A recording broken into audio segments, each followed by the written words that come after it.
Now loading. Zero's Game Room.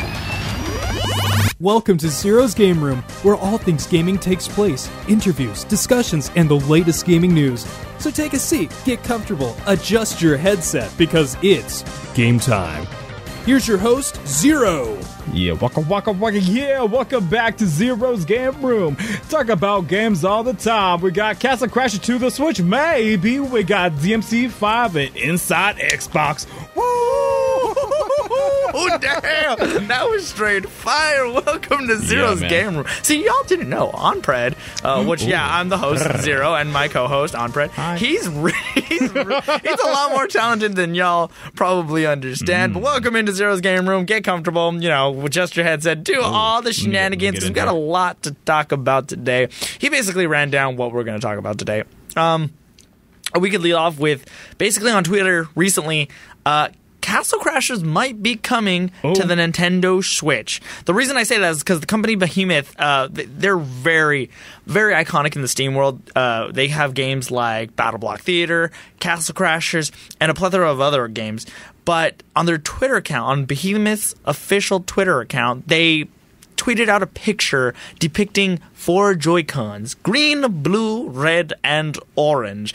And that is exactly the same colors of the 4 knights you can pick off in the basic game of Castle Crashers. But how do you know if there's more? There's DLC characters. There was DLC characters. If you did a little more digging on that post, you would have seen that some people were like, "Hey, Mr. Behemoth's people, sir, I don't see no pink in there." And then they just dropped a picture of a pink Joy-Con. Yeah, what? That's so cool. But they're not saying any words. They haven't confirmed what date, what anything. I mean, come on, it's practically announced, but they just don't want to make any dates. Exactly, they're not trying to limit themselves. And then some other guy I saw, he was just like, "But I don't see a blacksmith anywhere." And then they drop a purple Joy-Con. And I'm like, that's the 2 DLC characters, pink and purple. That's awesome. That's awesome. I think Castle Crashers, while, it's already on Steam, I think it's a game that's been out for quite a while. Yeah, exactly. But I think a port of it would be a lot of fun. My only gripe with it is that Nintendo Switch Online I wish there was voice chat instead of. I haven't even used the app yet. We should try sometime, or I should try sometime.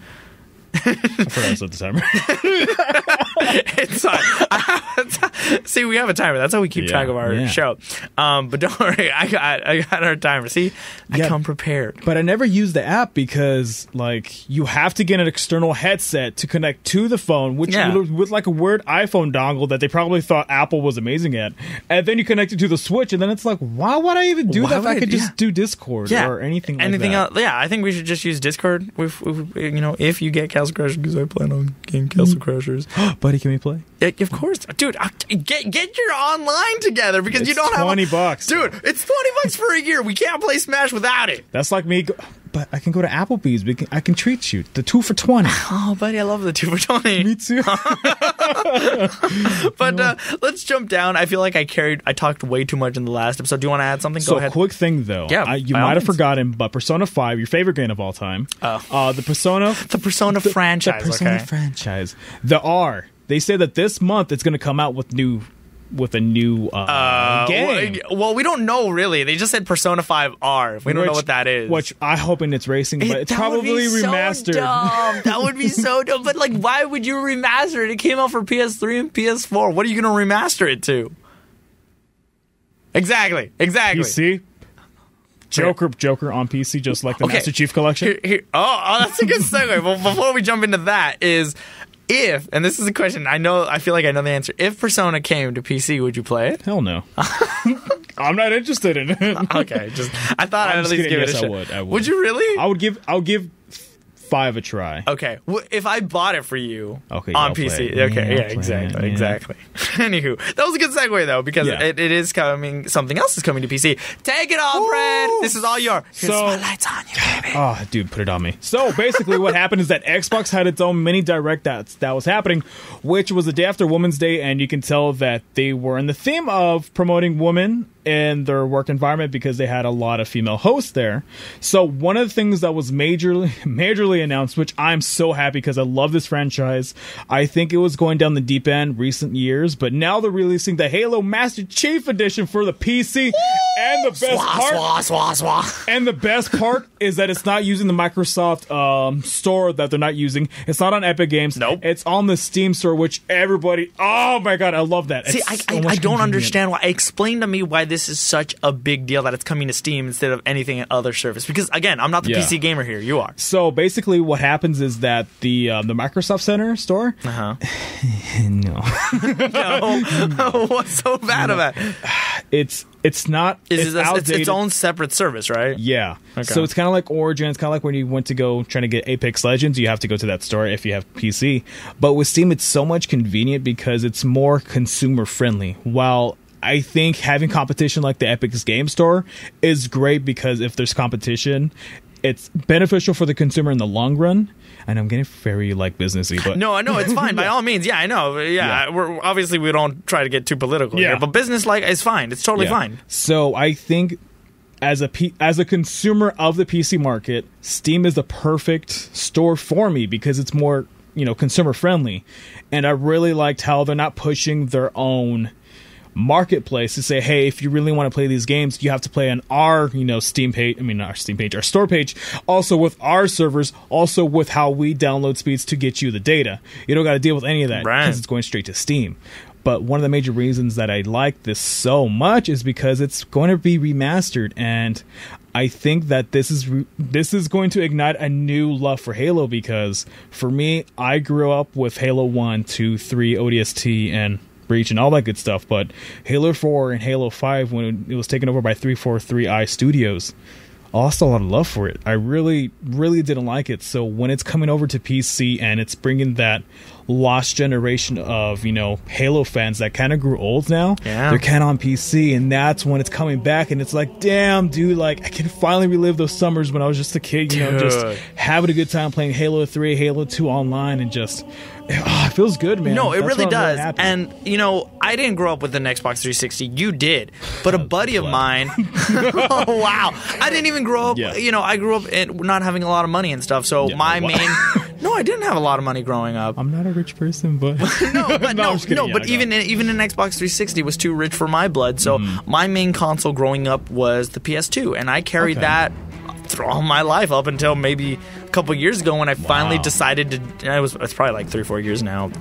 I got a PS4, and I, now that I have a full-time job and everything, I'm able to pay for things. Yeah. But before then, I was stuck with a PS2. But I had a friend of mine. His name is David. We're still good friends. He doesn't come over as much because again, full-time job. Love you, David. But exactly, he would bring over his 360, and that is how I got to experience Halo. Yeah, what? I have played Halo. I know, I know what an Arbiter is. I know Master Chief, and I know what a grunt. Yeah, exactly. So I know what to play, and we used to have a lot of fun. And I know there is that love, and I remember just being even just in middle school. Yeah. And everybody was talking about Halo. Playing, oh, hey, what are you doing this weekend? Oh, I'm playing Halo. Oh, we should play. And stuff like that. And long summers of going to 7-Eleven and then coming back with a Slurpee. And dude, those were the days. Yeah, granted, like I said, it wasn't mine, but he'd come over and we'd play online together. And it was a lot of fun. So to see this come to PC, I think you're right. It's going to enrich the blood of old fans and bring them back, especially with being it remastered. And if you have a really powerful PC, this is just going to be a world of amazing. So my only concern, and I told you this before, and you're like, oh, dude, that's right.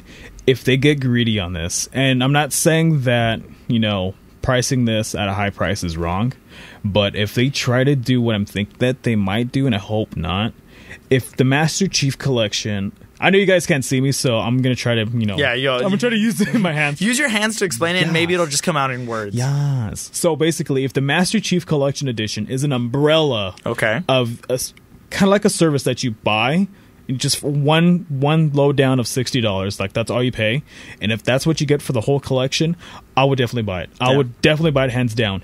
But if the Master Chief Collection is just a direct series releasing each game individually. If they do that, which that's what they're saying on doing, they're releasing Halo Reach. Yeah, that's 1, weird. 2, How are they 3. doing that? I think they're just doing it. They say they're just doing that just so that they can fix any bugs. Okay, like in waves and stuff. See, that's what makes. I think that's where your speculation is coming from, because typically, like I'll talk about this later on. Devil May Cry, and just any other like Jack and Daxter, other games that when you hear collection, even just Crash Bandicoot, the Insane Trilogy is a collection. You're like, but all 3 games come in it, and it's But this one, they're like, we're gonna release one. And then we're going to release one, but which they didn't give us date. So I see. But continue on with your thought process. So I'm afraid that it's just a link for them to say, hey, click on the Steam store page to say Master Chief Collection, and then it's Halo Reach, $40, Halo 1, $40, Halo 2, $40, and so on. That's where you're really testing a lot of love. And if they're going to price it so expensive like that, then I'm only going to invest in Halo 2 and Halo 3, and that's it. Because if this is a collection, I expect it to be a collection to where I buy the collection itself together as a bundle. And if you want to be, the master of, I want to make sure everything's right with Halo. Like, if whatever Phil Spencer, whatever says, whoever made that decision, if that's what their intention was, then fine. Then make sure when you release it, it's very, very clean, very polished, and I will definitely pay for it if it's $60 for all the games in total, for just to be $60. If you're going to pay $40 for each game, no. If you're going to charge $30, I mean, maybe if I have overtime, maybe I will, but again, you're testing my love if you're really going to make me pay $40, $50, or even $60 per game. Oh no, I'm not. That would seem insane. And like I said, I think it makes sense because it's weird that they're releasing them per thing. So like, I'm hoping this is what it is. You pay $60, you get the collection, and when the game comes out, it just automatically starts downloading once you log on to Steam. I think that would be the best case scenario, and I hope, like you said, it's not individually, and instead it's just a whole package, nice and neat together. I know Halo Reach was the one where a lot of people were like, I think if you have it on the console side already, it's like, you get kind of screwed over a little bit. You kind of get screwed over because I think the Master Chief Collection already exists on console, I think. Yes. So if you already have it on console, I think you have to pay as an add-on to get Halo Reach, which I don't even know how much that would be, but you're kind of getting screwed over on that sense, which I thought was like, what the hell? They're really trying to milk this for its money's worth, and I feel like that's a little bit shady, but like I said, it'll only get really shady if they release it in the way that you think you are. And maybe they're just maybe again, this just came in my head, maybe they're just testing the waters to see how popular this is, because do you know what Elder Right was? Halo Elder Right. So basically what this was, teach me your ways, senpai. I will teach you my ways, young Oni-san. So basically Elder Right was a game that was supposed to be Halo Online, and it had all the compacts of like the assets of Halo 4, Halo 3, and all that fun stuff. But it failed. It didn't do so hot when in development. So it went to a development team in Russia, and then that completely fell apart. Oh. But what happened was that someone leaked the files of Halo Online. What? So what everybody did was, when they had access to that, as the PC community being the mod team that they are, everybody loves mods. So everybody was able to make sure have unofficial online servers for everybody to download, which is super illegal. I would not recommend for our legal sakes to download the game, because they're coming out with this, which makes sense. But when this whole community got together, everybody was playing Halo Online, Halo on PC.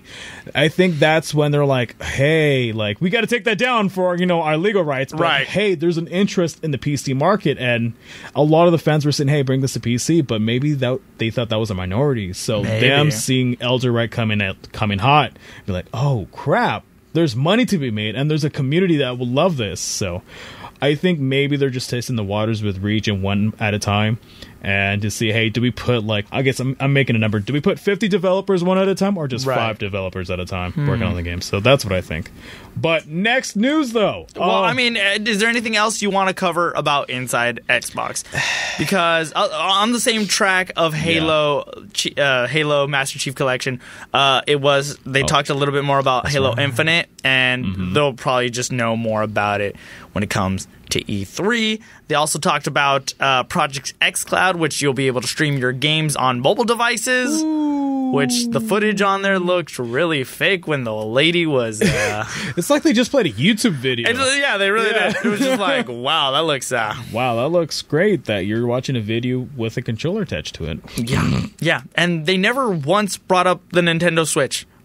No, and when it came to Project xCloud. I think because it was just so clouded with Master Chief, nobody was like, what's a Switch? Honestly, after Master Chief, nobody really cared about the stuff they talked about after. Project xCloud would assumingly be something that the Switch would get eventually. This is all speculation. Nothing is confirmed. And the last thing about it, at least that seemed somewhat interesting, is One Piece World Seeker. Looks fun. It looks fun. I was afraid that if I'd never seen the trailer beforehand, because I know this game has been in development for about a year or so, and they showed like small trailers.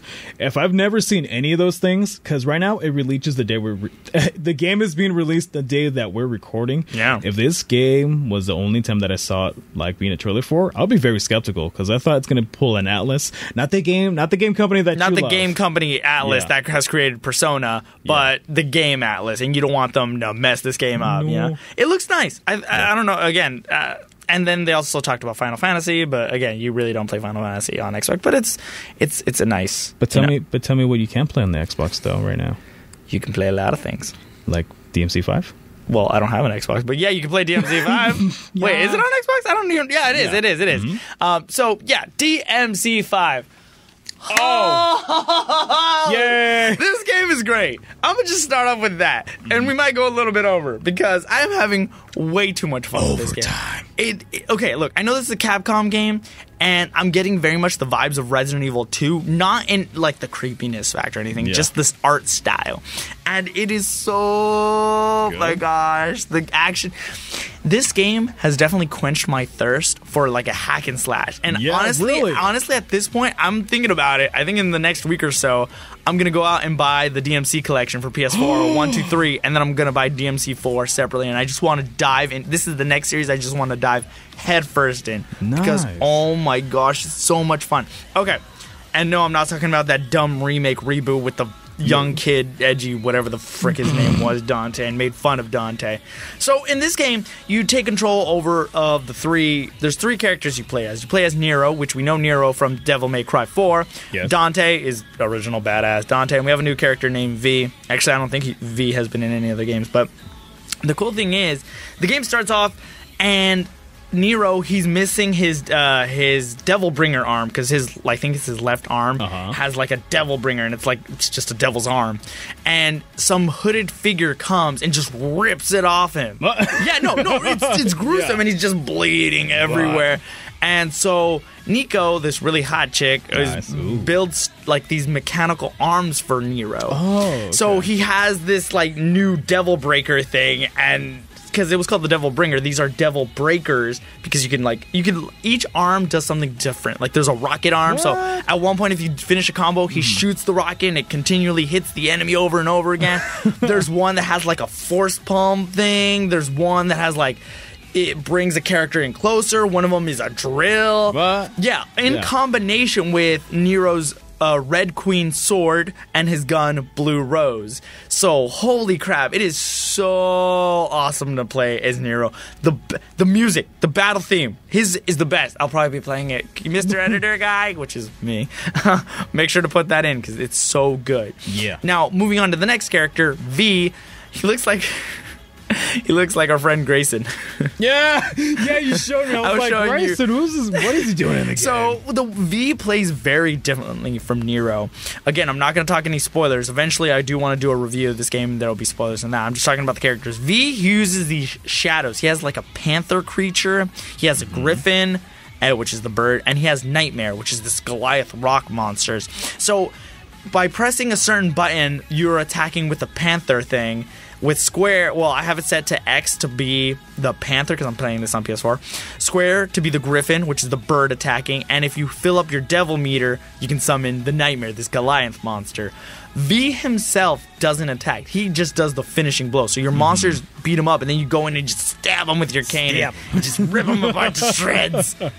And then there's Dante. Now, I haven't gotten to Dante. How dare you? I know. Well, again, full-time job. I don't have enough time for this. I know. Too much money. But I do know a little bit of research about him.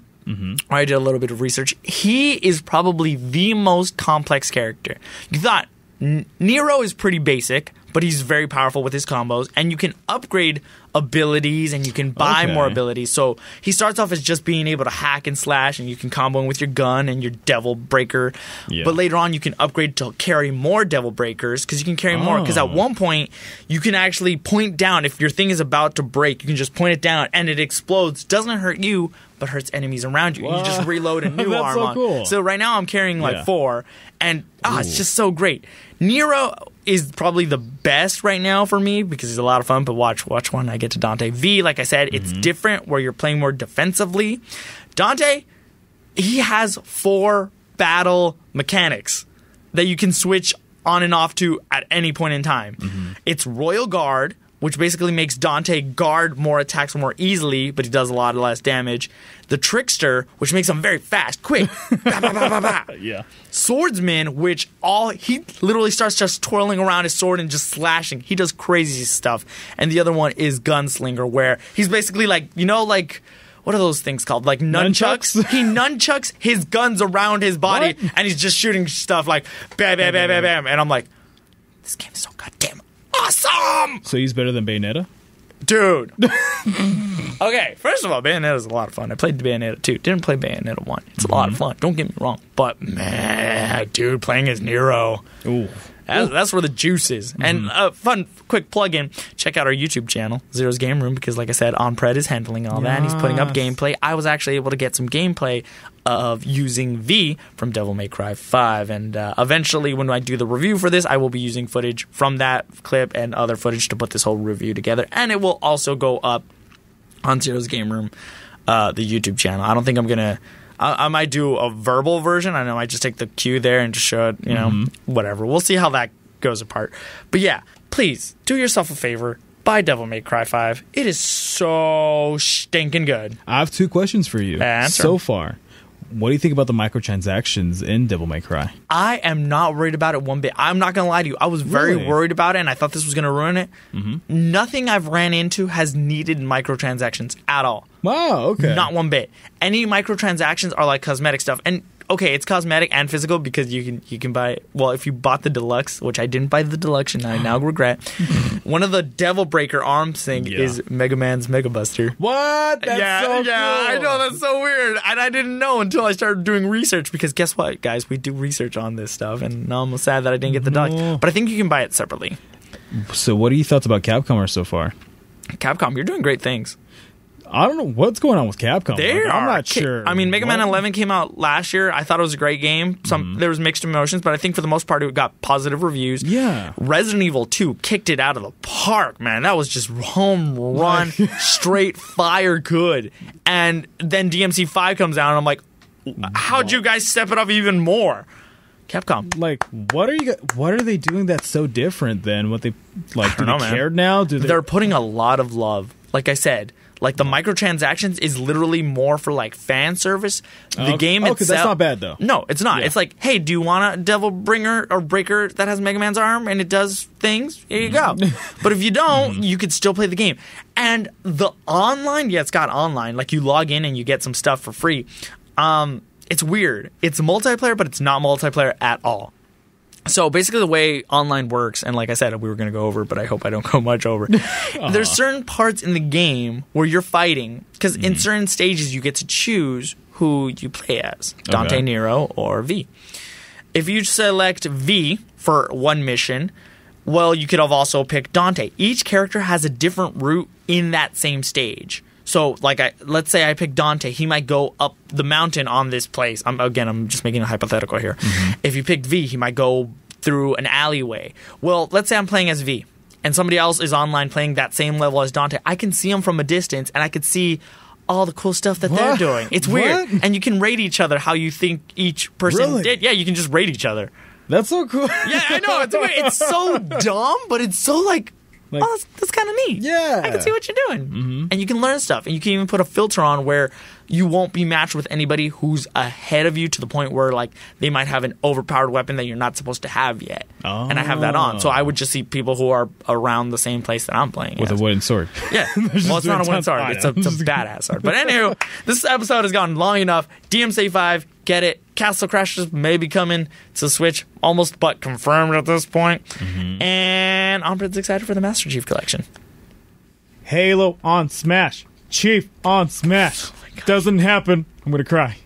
I'll just play the Halo Chief Master Edition. No. Okay, that's fine. Anyway, let's get out of here. We had a lot of fun. Don't forget to subscribe on YouTube or on Podbean, and hit us up on Twitter at Zero's Game Room. I'm always on there, so if you want to chit chat, feel free to hit me up on there. Can I call you? You can call me, beat me anytime you want to reach me. Woo! I'm ready. But until next time, this episode of ZGR is officially closed. Yeah, we're gonna go out. We're gonna go to the sick beat. Going all the time. Gonna talk next week. Say bye.